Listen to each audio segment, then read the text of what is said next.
Bab 170, Persaingan, 1. Jangan lupa like dan subscribe, agar kami makin semangat upload lebih banyak. Rumah utama Leonhard telah mengalami beberapa perubahan. Pertama, Patriark, yang telah pergi dari rumah utama selama beberapa tahun, kini telah kembali. Sama seperti ketika dia meninggalkan kastil Singa Hitam, Gillette masih terlihat kurus, dan Ancila menangis, melupakan martabat sejenak. Kembalinya suaminya bukan satu-satunya alasan Ancila menangis. Anak-anaknya, yang telah lama meninggalkan pelukannya, juga telah kembali. Setelah menghadiri beberapa pemakaman bersama Gillette, Ciel kembali bersama Cian, yang telah berlatih dengan Kapten Kastil Black Lion. Menyerah pada rencana awal mereka, divisi ketiga Ksatria Singa Hitam yang dipimpin oleh Charmaine tidak meninggalkan kawasan utama karena permintaan dari Gillette dan Klein. Mereka meminta Charmaine untuk membantu melatih Ksatria Singa Putih. Ksatria Singa Putih sudah termasuk ksatria terbaik di benua itu, tetapi pemberontakan yang dimulai oleh Eward sudah cukup untuk membuat kesetiaan Ksatria Singa Putih goyah, karena mereka biasanya sangat bangga dengan fakta bahwa mereka melayani Leonhardt. Oleh karena itu, Leonhardt perlu menampilkan penampilan yang kuat untuk mendapatkan kembali rasa hormat dan hormat itu. Metode paling sederhana untuk mencapai ini adalah membawa seorang ksatria yang, di satu sisi, sangat kuat, dan di sisi lain, tidak memiliki elitisme yang biasanya ditunjukkan oleh Leonhardt berdarah murni. Dengan kata lain, mereka harus menjadi tipe yang tidak membeda-bedakan bawahan mereka, dan mereka harus bersemangat dalam mengajar. Charmaine Leonhard, orang terkuat di Leonhardt, secara alami dianggap paling cocok untuk peran ini, jadi dia terus tinggal di perkebunan utama dan membimbing Ksatria Singa Putih alih-alih kembali ke Kastil Singa Hitam. Akibatnya, markas White Lion Knights di samping area pelatihan utama telah diperluas.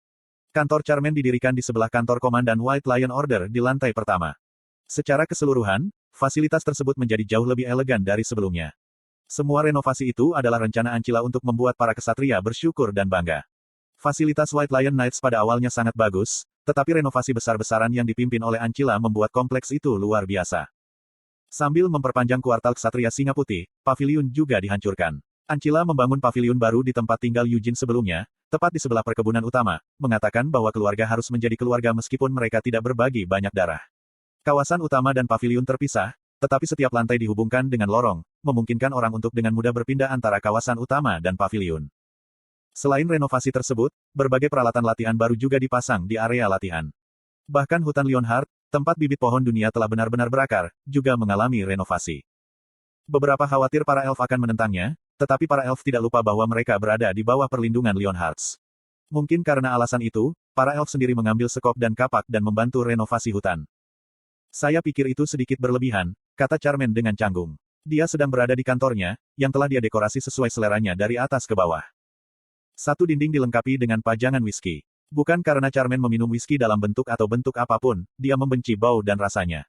Dia menyukai minuman manis, susu hangat, dan teh yang menenangkannya, daripada alkohol pahit yang rasanya seperti kulit pohon yang dicuci dengan sabun. Ada pajangan anggur di sebelah pajangan whisky. Sama seperti pajangan whisky-nya, setiap anggur yang dia pajang sebagai dekorasi interior adalah produk kelas atas. Kayu dan logam berkualitas tinggi digunakan untuk membuat pajangan, dan dihiasi dengan permata. Pajangannya bahkan dilengkapi dengan artefak yang mengontrol suhu dan kelembapan, menciptakan lingkungan yang sempurna untuk setiap jenis alkohol. Ini adalah jenis pajangan yang biasanya dimiliki oleh para peminum biasa kaya yang memiliki terlalu banyak uang. Oleh karena itu, anggur di dalam pajangan adalah barang mewah, beberapa anggur dengan harga tertinggi yang bisa dibeli dengan uang. Whisky dan anggur menjadi lebih mahal dari waktu ke waktu, dan jika Eugene mengumpulkan usia botol alkohol di rak Charmaine, lupakan usia hamil, itu bahkan akan melampaui usia kebanyakan orang iblis berpangkat tinggi. Tentu saja, Charmaine juga tidak minum anggur. Yah, tidak seperti whisky, dia setidaknya meminum sebagian anggurnya, karena dia menikmati anggur es manis dan anggur bersoda dingin. Namun, selain itu, apakah dia peduli dengan tipe lain? Tidak sedikit pun. Dia tidak peduli apakah anggur itu merah, putih, atau pelangi, menurutnya, jus anggur dan jus apel adalah pilihan yang lebih baik. Jadi, mengapa dia bahkan memiliki rak yang sangat mahal itu? Wajar saja karena Charmaine berpendapat bahwa menampilkan alkohol berkualitas itu penting untuk menunjukkan martabat. Meskipun dia tidak suka anggur atau whisky, dia pasti menyukai penampilannya saat memegang gelas anggur atau whisky. Pikiran Charmaine tetap sama ketika berbicara tentang cerutu. Di dalam laci meja kantornya yang megah, cerutu yang tidak akan pernah bisa dinyalakan dengan rapi tertata rapi. Itu diberikan, tetapi semua cerutunya dibuat dengan tangan oleh pengrajin terkenal. Dia bahkan membuat kotak cerutu dan pemotong cerutunya dibuat khusus, diukir dengan singa hitam dan singa perak. Selain itu, ada juga banyak buku, yang, jelas, dia tidak baca, memenuhi dinding ketiga. Terakhir, dinding di belakang meja Charmaine diukir dengan simbol besar Leonhardt dan Black Lion Knights.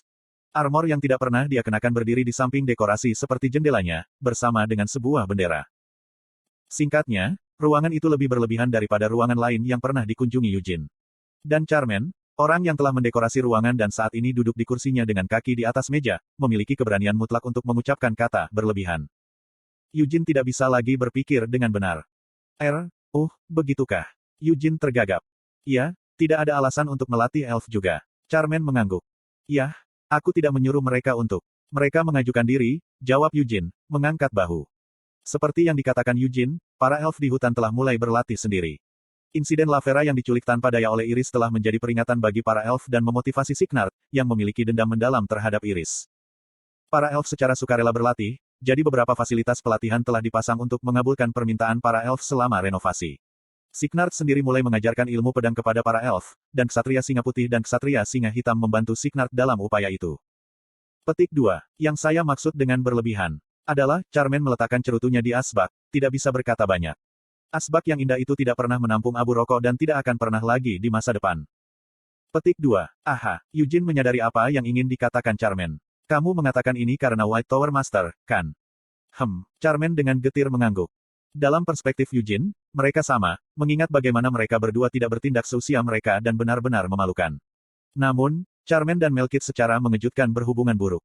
Eugene berpikir bahwa mereka mungkin merasakan rasa kekeluargaan satu sama lain dan membenci diri sendiri pada saat yang bersamaan.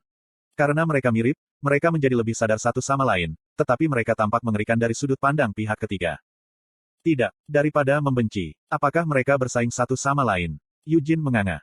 Saat Melkith mengenakan mantel bulu, Charmaine mengenakan jaket bulu yang lebih pulen.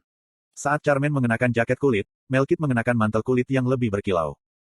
Aku tahu elf memiliki bakat yang bagus untuk sihir pemanggilan roh, tapi karena Master Menara Putih adalah orang luar, terlalu berlebihan baginya untuk mengajari orang-orang Leonhardt. Charmaine menyilangkan kaki di mejanya. Iya, mereka ingin mempelajarinya. Jika mereka tidak menyukai ilmu pedang atau pertarungan tangan kosong, yang terbaik adalah mereka mempelajari sihir pemanggilan roh. Selain itu, guru mereka adalah pemanggil roh terhebat dalam sejarah. Eugene mengangguk. Setelah insiden api petir, Melkith dapat dengan bebas masuk dan keluar dari hutan hati singa pada tingkat tertentu, tetapi dia pasti merasa perlu untuk membuktikan nilainya ketika kunjungannya menjadi sering. Dia telah membujuk elf di hutan dan mengajari mereka tentang sihir pemanggilan roh, jadi Melkith bahkan tinggal di hutan selama beberapa hari, menggunakan alasan pelajaran. Petik 2. Ini adalah metode yang bagus untuk membuat Leonhardt lebih kuat tapi, dia benar-benar kurang bermartabat. Charmaine memilih kata-katanya dengan hati-hati. Maaf, Eugene bertanya dengan ekspresi bingung. Sehat. Ketika saya berjalan-jalan tadi malam, saya melewati danau buatan di hutan. Charmaine tergagap, tidak dapat melanjutkan berbicara. Seolah-olah dia merasa sangat canggung, dia gelisah dengan jari-jarinya dan memalingkan kepalanya sedikit sambil melanjutkan. Petik 2. Dan Master Menara Putih sedang duduk di tengah danau tanpa pakaian. Apa? Eugene tidak bisa mempercayai telinganya. Tidak ada orang, maksudku, tidak ada elf yang menonton. Master Menara Putih harus benar-benar teliti tentang hal-hal seperti itu, karena dia menciptakan penghalang ajaib yang mencegah orang mengenalinya. Tanpa mata yang tidak setajam milikku, mereka tidak akan bisa melihat Tuan Menara Putih bertingkah aneh. Bagaimanapun, dia benar-benar memalukan dalam kehidupan nyata. Apakah begitu? Eugene tidak yakin apa yang harus dia katakan. Tentu saja, dia tidak melakukan sesuatu yang aneh. Aku memang keluar dari area tepat setelah aku melihatnya, tapi dia terlihat serius dan aliran mananya benar-benar indah. Saya berasumsi dia sedang bermeditasi untuk menyatukan egonya dan dunia luar. Untuk mengembangkan sihir pemanggilan rohnya, Charmaine berbicara dan berdeham. Petik 2. Tapi, orang biasa. Yah, Master Menara Putih bukanlah orang biasa, tapi jika dia tahu tentang rasa malu. Apakah secara moral benar bagi Charmaine untuk berbicara tentang rasa malu? Petik 2. Bukankah seharusnya dia tidak berkultivasi sambil duduk telanjang di bawah langit malam dengan bulan yang bersinar? Atau apakah saya gagal memahami metode kultivasinya karena saya bukan penyihir atau pemanggil roh? Charmaine dengan tulus bertanya. Eugene tidak punya tanggapan untuk ini. Apakah metode pelatihan seperti itu biasa dilakukan oleh penyihir dan pemanggil roh? Eugene, kamu adalah seorang penyihir dan pemanggil roh, jadi apakah kamu juga diam-diam berlatih dengan menggunakan metode yang sama? Tempest memanggil Eugene melalui kepalanya. Jika demikian, apakah semua elf yang belajar pemanggilan roh dari Master Menara Putih akan menjalani pelatihan seperti itu? Saya tidak keberatan, jika mereka melakukannya di hutan Leonhardt, tetapi jika mereka berlatih saat ada tamu di perkebunan utama.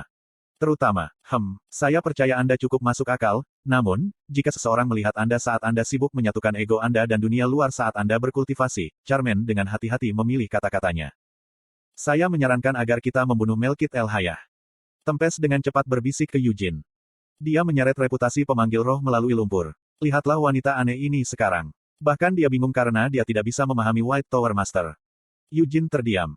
Sama seperti yang saya katakan terakhir kali, cerita tentang bagaimana pemanggil roh dapat mencapai tingkat yang lebih tinggi dengan berkomunikasi dengan roh dalam keadaan telanjang tidak lebih dari tahayul tak berdasar. Saya menyesali fakta bahwa maniak tahayul seperti itu adalah seorang pemanggil roh agung. Eugene mulai berbicara.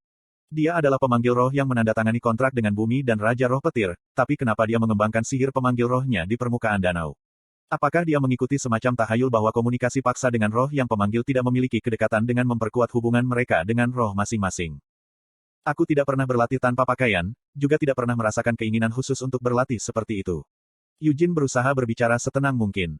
Bagaimana bisa pemanggil roh yang begitu agung? Tidak, setiap makhluk yang telah melampaui manusia menjadi gila. Seperti Charmaine Leonhardt, Melkit El Hayah juga gila. Tempest baru saja menyadari sesuatu sendiri. Tuan Menara Putih adalah yang aneh. Penyihir lain dan pemanggil roh tidak melakukan hal gila seperti itu. Saya akan memastikan untuk berdiskusi dengan para elf tentang masalah ini, dan memperingatkan Master Menara Putih juga. Eugene dengan tegas menjawab.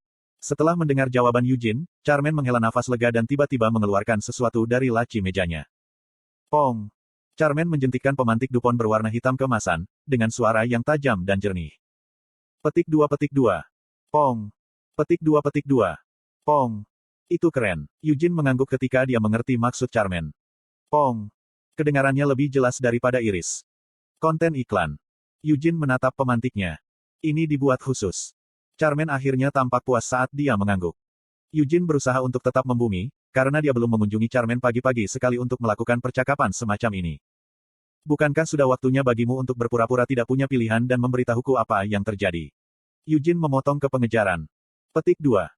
Aku tidak tahu apa yang kamu bicarakan. Charmaine memalingkan muka. Aku akan terus bertanya, bahkan jika kamu berpura-pura tidak tahu apa-apa. Eugene terus menatapnya. Singa darah muda, bisakah Anda menangani kebenaran? Charmaine menyatukan jari-jarinya.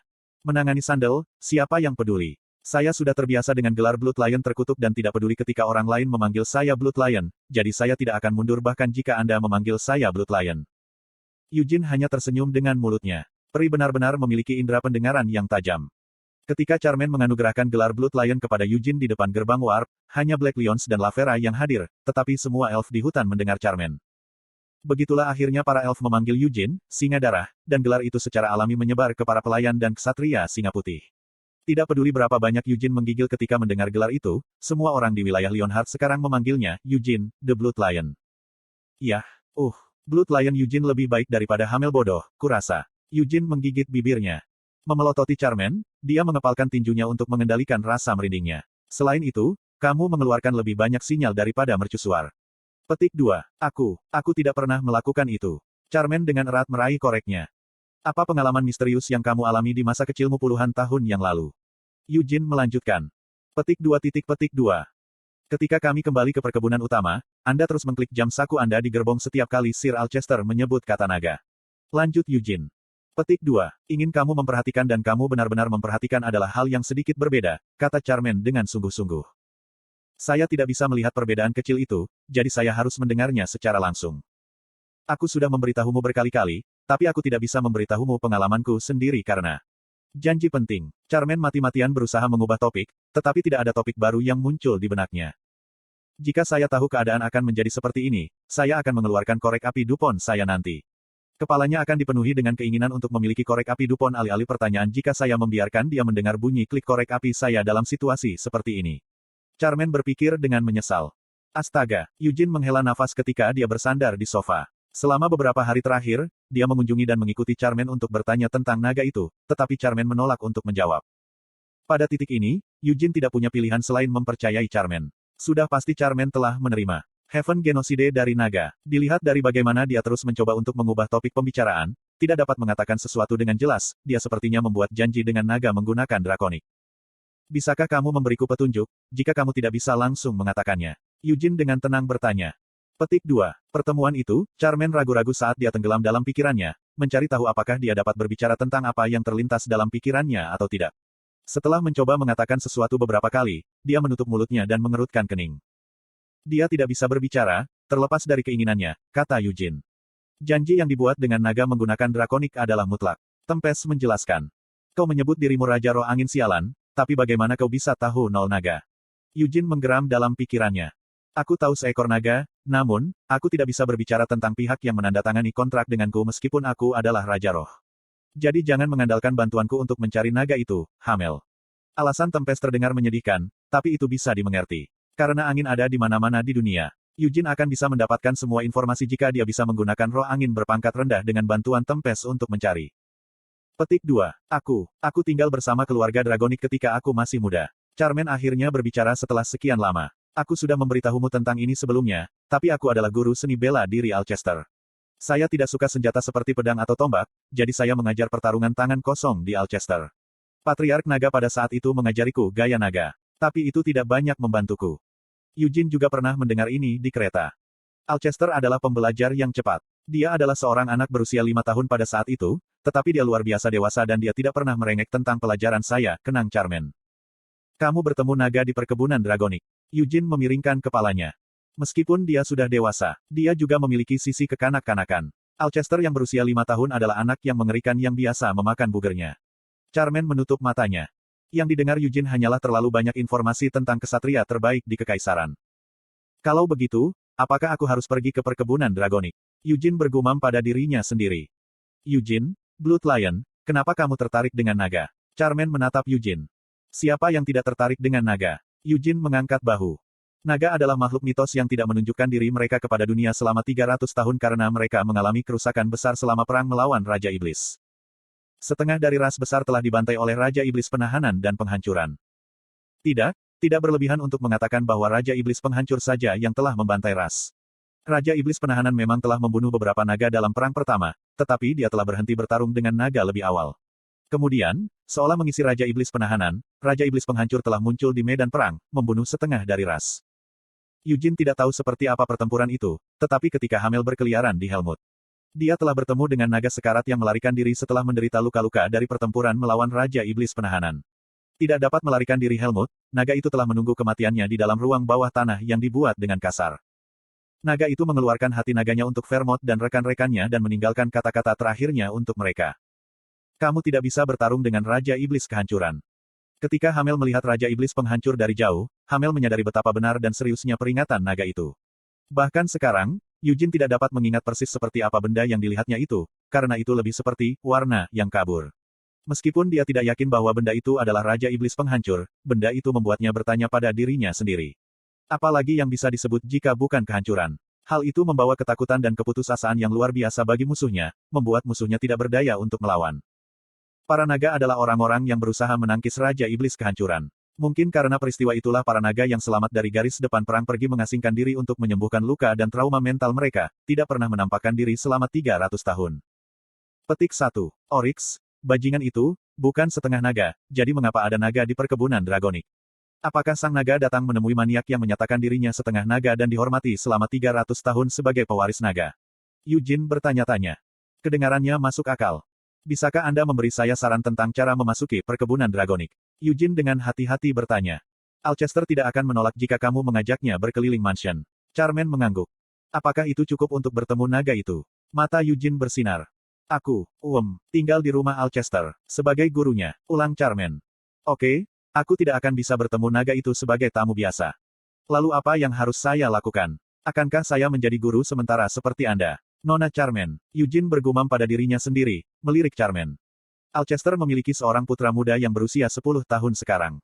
Charmaine meluruskan postur tubuhnya dan menatap Eugene. Jika kamu menunjukkan kemampuan luar biasa di depan Alcester, aku akan meminta Gilead untuk mengatur pertukaran budaya antara kedua klan. Hah? Eugene terkekeh saat memandang Charmaine. Kurasa aku sudah menjelaskan bahwa aku tidak akan pernah berpartisipasi dalam kompetisi hari ini. Apakah kamu yang mengatakan ini atau kamu berbicara atas nama Patriark? Saya akan mengatakan saya berbicara untuk Leonhardt. Charmaine tersenyum, memasukkan cerutu ke mulutnya. Persaingan itu disebabkan oleh pertengkaran. Ksatria Naga Putih, yang komandannya adalah Alcester, telah melindungi perkebunan utama Leonhardt dari pagar selama sebulan, tetapi Ksatria Naga Putih dan Ksatria Singa Putih terlibat pertengkaran mengenai masalah ini. Singkatnya, Ksatria Naga Putih berpangkat rendah telah tertangkap basah menjelek-jelekkan Leonhardt. Mereka bergosip tentang bagaimana Leonhardt tidak tinggi dan perkasa seperti sebelumnya dan klan membusuk dari dalam. Para ksatria bahkan menyeringai pada Leonhardt, mengatakan bahwa mereka selalu membual tentang bagaimana mereka adalah pewaris pahlawan besar, tetapi mereka sekarang berada di bawah perlindungan ksatria kekaisaran karena mereka ditakuti oleh putri raksasa yang melarikan diri dari Helmut. Ketika ksatria singa putih mendengar ksatria naga putih bergosip, ksatria singa putih menantang mereka untuk berduel, yang berakhir seri. Namun, itu bukanlah akhir dari pertengkaran, karena beberapa ksatria lain ikut bergabung ketika mereka mendengar ceritanya, membuat duel semakin besar. Alcester telah mencoba untuk menutupi kejadian tersebut, tetapi ksatria naga putih setia kepada Kaisar Kill, bukan Alcester. Seolah-olah mereka diam-diam telah diperintahkan oleh Kaisar, ksatria naga putih yang tidak ditugaskan untuk melindungi tanah Lionheart datang dan menantang ksatria singa putih untuk berduel. Karena insiden itu telah berkembang sejauh ini, Patriark tidak dapat membiarkannya begitu saja, jadi dia sendiri telah melangkah dan mengusulkan kompetisi resmi antara ksatria singa putih dan ksatria naga putih. Bergantung pada hasilnya, yang kalah akan meminta maaf tanpa syarat dan memberikan kompensasi yang sesuai kepada pemenang. Oleh karena itu, 10 ksatria dipilih dari setiap ksatria untuk bertarung dalam kompetisi hari ini. Aku bukan ksatria singa putih. Eugene dengan enggan berbicara. Patriark dan anak-anaknya adalah komandan White Lion Knights. Anda tahu itu, bukan? Charmaine tersenyum. Tetap saja, terlalu berlebihan bagi anggota keluarga utama untuk berpartisipasi. White Lion Knight juga akan merasa tidak nyaman jika mereka melihat tuan mereka ikut campur dalam masalah mereka. Eugene berusaha sangat keras untuk membujuknya. Mereka akan merasa tidak nyaman jika Qian, penerus resmi, maju. Anda bukan ahli waris, dan Anda bahkan telah menyerahkan suksesi, bukan? Selain itu, ksatria singa putih muda memujamu, jadi semangat mereka akan terangkat jika kamu berpartisipasi dalam kompetisi. Charmaine berbicara dengan sempurna, tanpa jeda, sehingga Eugene tahu bahwa dia telah merencanakan untuk membujuknya sejak awal. Eugene mendecakkan lidahnya dan memiringkan kepalanya. Itu langkah yang murah. Charmaine tersenyum puas, mengayunkan cerutu di tangannya ke kiri dan ke kanan. Sebut saja itu taktik.